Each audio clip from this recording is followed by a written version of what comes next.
ಸ್ನೇಹಿತರೆ, ಕೆಲವು ಬಾರಿ ಎಲ್ಲವೂ ನಮ್ಮ ಕೈಲೇ ಇದೆ ಅನ್ಸುತ್ತೆ. ಆದ್ರೆ ಫಲ ಮಾತ್ರ ನಮ್ಮ ಕೈಯಲ್ಲಿರೋಲ್ಲ. ಕೆಲವೊಮ್ಮೆ ಸಣ್ಣ ಕೆಲಸ ಮಾಡಿದ್ರು ಅದ್ರ ಪರಿಣಾಮ ದೊಡ್ಡದಾಗಿ ಕಾಣುತ್ತೆ. ಇನ್ನೊಮ್ಮೆ ದೊಡ್ಡ ಪ್ರಯತ್ನ ಮಾಡಿದ್ರು ಯಾವ ಫಲ ಕೂಡ ಸಿಗೋದಿಲ್ಲ. ಈ ವ್ಯತ್ಯಾಸ ಯಾಕೆ ಗೊತ್ತಾ?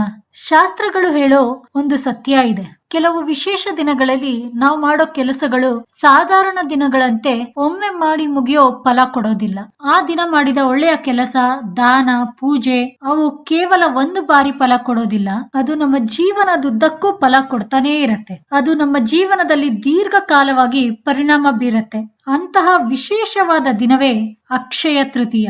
ನಮಸ್ಕಾರ ಸ್ನೇಹಿತರೆ, ಸಂಹಿತಾ ಸನಾತನ ಚಾನೆಲ್ಗೆ ಸ್ವಾಗತ. ಇಲ್ಲಿ ನಾವು ನಮ್ಮ ಸನಾತನ ಹಿಂದೂ ಧರ್ಮದ ಆಳವಾದ ತತ್ವಗಳನ್ನ ಸರಳವಾಗಿ ತಿಳಿದುಕೊಳ್ತೇವೆ. ನಾವು ನಮ್ಮ ಜೀವನದಲ್ಲಿ ಏನೇ ಸಂಪಾದಿಸಿದ್ರೂ ಒಂದು ದಿನ ಅದು ಕಡಿಮೆ ಆಗಬಹುದು. ಹಣ ಕಡಿಮೆ ಆಗಬಹುದು, ಆಸ್ತಿ ಹೋಗಬಹುದು, ದೇಹದ ಶಕ್ತಿ ಕೂಡ ಕಡಿಮೆ ಆಗಬಹುದು. ಆದ್ರೆ ನಾವು ಮಾಡಿದ ಒಳ್ಳೆ ಕೆಲಸಗಳು ಯಾವತ್ತಾದ್ರೂ ಕಡಿಮೆ ಆಗತ್ತಾ? ಇಲ್ಲ ಅಲ್ವಾ? ಅದೇ ಅಕ್ಷಯ ಅನ್ನೋ ಪದದ ಅರ್ಥ.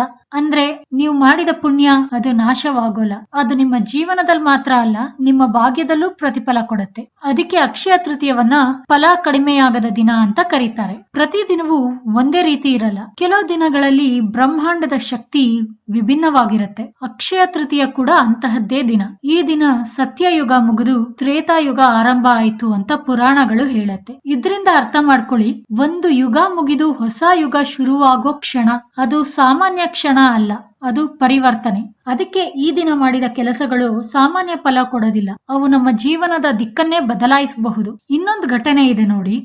ಯಾರಾದ್ರೂ ಮಹಾಭಾರತ ಓದಿದ್ರೆ ಗೊತ್ತಿರುತ್ತೆ, ಅದು ನಮ್ಮ ಜೀವನದ ಎಲ್ಲಾ ಪ್ರಶ್ನೆಗಳಿಗೆ ಉತ್ತರ ಕೊಡೋ ಮಹಾಕಾವ್ಯ. ಅದು ಯಾವಾಗ ಶುರು ಆಯ್ತು ಅನ್ನೋದೇನಾದ್ರೂ ಗೊತ್ತಿದ್ಯಾ? ಇದೇ ಅಕ್ಷಯ ತೃತೀಯ ದಿನ. ವೇದವ್ಯಾಸರು ಬರೆಯಲು ನಿರ್ಧಾರ ಮಾಡಿದ್ರು, ಗಣೇಶನು ಬರೆಯಲು ಒಪ್ಕೊಂಡ್ರು. ಕಾರಣ ಏನು? ಸತ್ಯವನ್ನು ಲೋಕಕ್ಕೆ ತಲುಪಿಸಬೇಕಾಗಿತ್ತು. ಯಾವಾಗ ಆರಂಭವಾಯ್ತು? ಅದು ಕೂಡ ಅಕ್ಷಯ ತೃತೀಯ ದಿನದಂದೇ ಆರಂಭ ಮಾಡಿದ್ರು. ಇದರಿಂದ ನಮಗೆ ಸಿಗೋ ಫಲ ಏನು ಗೊತ್ತಾ? ಶಾಶ್ವತ ಜ್ಞಾನ. ಇದರಿಂದ ನಾವು ಕಲಿಯೋ ಪಾಠ ಏನಂದ್ರೆ, ಸರಿಯಾದ ದಿನದಲ್ಲಿ ಶುರು ಮಾಡಿದ ಕಾರ್ಯ ಶಾಶ್ವತವಾಗಿರುತ್ತೆ ಅನ್ನೋದು. ನಮ್ಗೆ ಜೀವನದಲ್ಲಿ ಕಷ್ಟ ಅನ್ನೋದು ಬಂದಾಗ ನಾವೇನ್ ಮಾಡ್ತೀವಿ? ಭಯ, ಅಸಹಾಯಕತೆ ಇದೆಲ್ಲ ನಮ್ಮನ್ನ ಆವರಿಸ್ಕೊಳ್ಳುತ್ತೆ. ದ್ರೌಪದಿ ಕೂಡ ಅದೇ ಪರಿಸ್ಥಿತಿಯಲ್ಲಿ ಇದ್ಲು. ಅರಣ್ಯವಾಸದಲ್ಲಿದ್ಲು, ಆಹಾರ ಇರ್ಲಿಲ್ಲ. ಆ ಸಮಯದಲ್ಲಿ ದ್ರೌಪದಿ ಕೃಷ್ಣನನ್ನು ಸ್ಮರಿಸಿದ್ಲು. ಅವಳ ಭಕ್ತಿಗೆ ಮೆಚ್ಚಿ ಕೃಷ್ಣನ ಕೃಪೆಗೆ ಸಿಕ್ಕಿರುವ ಫಲವೇ ಅಕ್ಷಯ ಪಾತ್ರೆ. ಆ ಅಕ್ಷಯ ಪಾತ್ರೆಯಲ್ಲಿನ ಅನ್ನ ಎಂದಿಗೂ ಮುಗಿಯಲಿಲ್ಲ. ಇದು ಕೇವಲ ಒಂದು ಅದ್ಭುತ ಅಲ್ಲ, ಇದು ಒಂದು ತತ್ವ. ಭಕ್ತಿಯಿಂದ ಮಾಡಿದ ಪ್ರಾರ್ಥನೆ ದೈವಿಕ ಸಹಾಯವಾಗಿ ಮರಳಿ ಬರುತ್ತೆ ಅನ್ನೋದು. ಈಗ ಇನ್ನೊಂದು ಅದ್ಭುತವಾದ ಘಟನೆನ ಹೇಳ್ತೀನಿ. ನಮ್ಮ ಬಳಿಯೇ ತುಂಬಾ ಕಡಿಮೆ ಇದ್ದು ಅಥವಾ ಖಾಲಿ ಕೈ ಅನ್ನೋ ಪರಿಸ್ಥಿತಿ ಇದ್ರೂ ಕೂಡ ಅಂತಹ ಸಮಯದಲ್ಲಿ ನಾವು ಬೇರೆಯವರಿಗೆ ಏನಾದರೂ ಕೊಟ್ರೆ ಏನಾಗತ್ತೆ ಅನ್ನೋಕೆ ಒಂದು ಒಳ್ಳೆ ಉದಾಹರಣೆ ಇದು. ಸುಧಾಮ ಬಡವನು, ಆದ್ರೆ ಅವನ ಸ್ನೇಹಿತ ಯಾರು ಗೊತ್ತಾ? ಭಗವಾನ್ ಶ್ರೀಕೃಷ್ಣ. ಸುಧಾಮ ಕೇವಲ ಸ್ವಲ್ಪ ಅವಲಕ್ಕಿ ತೆಗೆದುಕೊಂಡು ಕೃಷ್ಣನನ್ನು ಭೇಟಿಯಾಗಲು ಹೋಗ್ತಾನೆ. ಕೃಷ್ಣ ಅದನ್ನ ಪ್ರೀತಿಯಿಂದ ಸ್ವೀಕರಿಸ್ತಾನೆ. ಅಂದಿನಿಂದ ಸುಧಾಮನ ಜೀವನನೇ ಬದಲಾಗೋಯ್ತು. ಸುಧಾಮ ಕೃಷ್ಣನನ್ನು ಭೇಟಿಯಾಗಿ ಮರಳಿ ತನ್ನ ಗುಡಿಸಿಲಿಗೆ ಬರೋ ಅಷ್ಟೊತ್ತಿಗೆ ಅವನ ಗುಡಿಸಿಲು ಅರಮನೆಯಾಗಿತ್ತು. ಇದರ ಸಂದೇಶ ಏನ್ ಗೊತ್ತಾ? ದಾನದ ಪ್ರಮಾಣ ಮುಖ್ಯ ಅಲ್ಲ, ಭಾವನೆ ತುಂಬಾ ಮುಖ್ಯ ಆಗತ್ತೆ.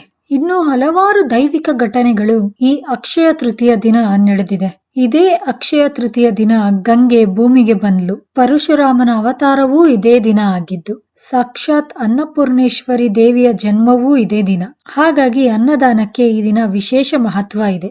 ನಾವು ಸಾಮಾನ್ಯವಾಗಿ ಏನಾದರೂ ಶುಭ ಕಾರ್ಯ ಮಾಡ್ಬೇಕು ಅಂದ್ರೆ ಮುಹೂರ್ತ ನೋಡ್ತೀವಿ ಅಲ್ವಾ? ಆದ್ರೆ ಈ ದಿನ ಪೂರ್ಣ ದಿನವೇ ಶುಭ ಅಂತ ಹೇಳ್ತಾರೆ. ಕಾರಣ, ಸೂರ್ಯ ಮತ್ತು ಚಂದ್ರ ಇಬ್ರು ತಮ್ಮ ಶ್ರೇಷ್ಠ ಸ್ಥಿತಿಯಲ್ಲಿ ಇರ್ತಾರೆ. ಅಂದ್ರೆ ಪ್ರಕೃತಿ ಸಂಪೂರ್ಣ ಸಮತೋಲನದಲ್ಲಿದೆ. ಆ ಸಮತೋಲನದಲ್ಲಿ ಮಾಡಿದ ಎಲ್ಲಾ ಕೆಲಸ ಯಶಸ್ವಿಯಾಗುವ ಸಾಧ್ಯತೆ ಅತಿ ಹೆಚ್ಚಾಗಿರುತ್ತೆ. ಮತ್ತೆ ಇವತ್ತಿನ ಕಾಲದಲ್ಲಿ ಅಕ್ಷಯ ತೃತೀಯ ಅಂದ್ರೆ ಬರೀ ಚಿನ್ನ ಖರೀದಿ ಮಾಡೋದು ಅಂತ ಆಗೋಗಿದೆ. ಆದ್ರೆ ಒಂದು ಸತ್ಯ ಏನಂದ್ರೆ, ಚಿನ್ನ ಅಂದ್ರೆ ಅಕ್ಷಯ ಅಲ್ಲ, ಅದು ವಸ್ತು. ಆದ್ರೆ ನೀವು ಮಾಡಿದ ದಾನ, ನೀವು ಮಾಡಿದ ಒಳ್ಳೆಯ ಕೆಲಸ ಅದು ಅಕ್ಷಯ ಆಗತ್ತೆ. ಅದಕ್ಕೆ ಶಾಸ್ತ್ರಗಳು ದಾನಕ್ಕೆ ಹೆಚ್ಚು ಮಹತ್ವ ಕೊಡ್ತವೆ. ಒಬ್ಬ ಹಸಿದವನ್ಗೆ ಅನ್ನ ಕೊಟ್ರೆ ಅದು ಕೇವಲ ಊಟ ಆಗಲ್ಲ, ಅದು ಜೀವ ಉಳಿಸೋದು ಅಂತ ಆಗತ್ತೆ. ಒಬ್ಬ ದಾಹಗೊಂಡವನ್ಗೆ ನೀರ್ ಕೊಟ್ರೆ ಅದು ಕೇವಲ ನೀರಲ್ಲ, ಅದು ಕರುಣೆ. ಇಲ್ಲಿ ಕಾರಣ ದಯೆಯಾಗಿರತ್ತೆ, ಕ್ರಿಯೆ ದಾನವಾಗಿರತ್ತೆ, ಫಲ ಅಕ್ಷಯ ಪುಣ್ಯವಾಗತ್ತೆ. ಅಕ್ಷಯ ತೃತೀಯ ದಿನದ ಮುಖ್ಯ ಭಾಗ ಅಂದ್ರೆ ದಾನ ಮಾಡೋದು. ದಾನ ಮಾಡೋದ್ರಲ್ಲೂ ಕೂಡ ಹಲವಾರು ರೀತಿ ಇದೆ. ದಾನ ಮಾಡೋದು ಕೂಡ ಹಲವಾರು ವಿಧದಲ್ಲಿ ದಾನ ಮಾಡಬಹುದು. ಜಲದಾನ ಅಂದ್ರೆ ಈ ಬಿಸಿಲಿನ ಸಮಯದಲ್ಲಿ ಒಂದು ಮಡಕೆ ನೀರ್ನ ನಿಮ್ ಮನೆ ಹತ್ರ ಇಟ್ಟು ನೀರು ದಾನ ಮಾಡಿದ್ರು ಅದೊಂದು ದೊಡ್ಡ ಪುಣ್ಯದ ಕೆಲಸ. ಅನ್ನದಾನ ಎಲ್ಲಾ ದಾನಕ್ಕಿಂತ ಶ್ರೇಷ್ಠ ದಾನ. ಅನ್ನಪೂರ್ಣೇಶ್ವರಿ ದೇವಿಯ ಕೃಪೆ ಕೂಡ ದೊರೆಯುತ್ತೆ. ವಸ್ತ್ರದಾನ ಬಡವರಿಗೆ ಬಟ್ಟೆ ನೀಡಿದ್ರೆ ಲಕ್ಷ್ಮೀ ದೇವಿಯ ಆಶೀರ್ವಾದ ಸದಾ ಇರತ್ತೆ.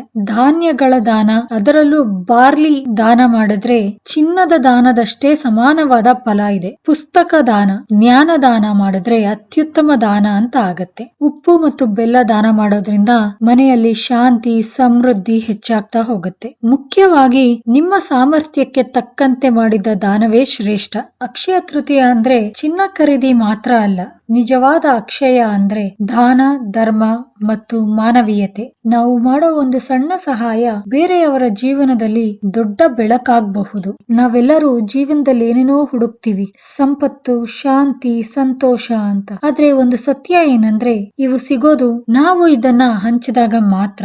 ಈ ಅಕ್ಷಯ ತೃತೀಯದಂದು ನಾವು ಏನೋ ದೊಡ್ಡದಾಗಿ ಮಾಡ್ಬೇಕು ಅಂತ ಇಲ್ಲ, ಒಂದು ಸಣ್ಣ ಸಹಾಯ ಸಾಕು. ಆದ್ರೆ ಅದು ಹೃದಯದಿಂದ ಇರಬೇಕು. ಅದೇ ನಿಜವಾದ ಅಕ್ಷಯ ಸಂಪತ್ತು. ಸ್ನೇಹಿತರೆ, ಈ ವಿಡಿಯೋ ನಿಮ್ಗೆ ಇಷ್ಟ ಆಗಿದ್ರೆ ಲೈಕ್ ಮಾಡಿ, ಶೇರ್ ಮಾಡಿ ಮತ್ತು ನಮ್ಮ ಸಂಹಿತಾ ಸನಾತನ ಚಾನೆಲ್ಗೆ ಸಬ್ಸ್ಕ್ರೈಬ್ ಆಗೋದನ್ನ ಮರಿಬೇಡಿ. ಇನ್ನಷ್ಟು ಸನಾತನ ಧರ್ಮದ ವಿಷಯಗಳಿಗಾಗಿ ಸಂಹಿತಾ ಸನಾತನ ಚಾನೆಲ್ ಜೊತೆಗೆ ಇರಿ. ನಮಸ್ಕಾರ.